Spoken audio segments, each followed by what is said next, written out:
With Down syndrome, there's so many complications, medical and also learning complications. And I see the amount of trauma that it does to like the family. For me, if I knew that I could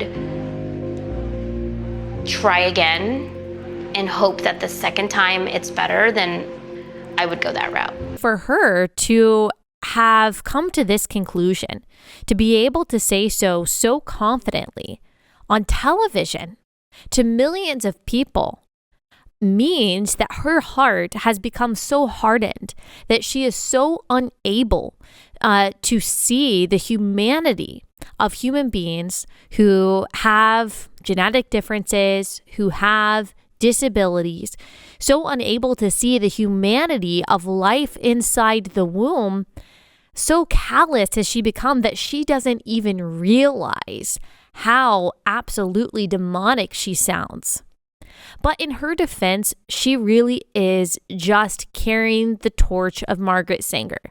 Like, she is simply inheriting the arguments that have been made by eugenicists, by the pro-abortion movement for a very long time. What if you have a child that you don't find out that there's something wrong with them until after they're born? The second they're born, you find out that they had Down syndrome. That's possible, by the way.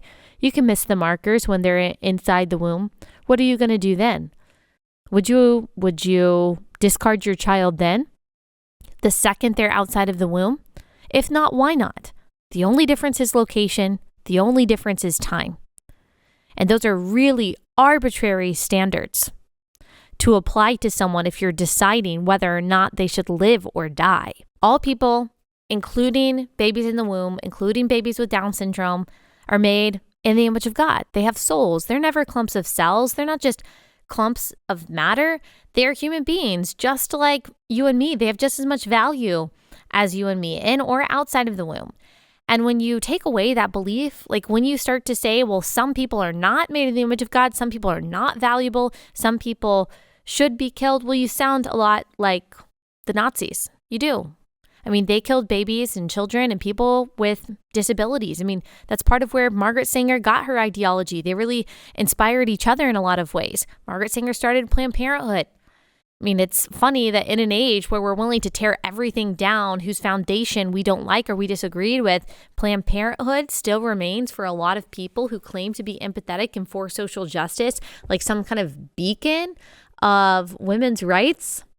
Come on, that's satanic. You're following the father of lies. There's no excuse for it. There's really not.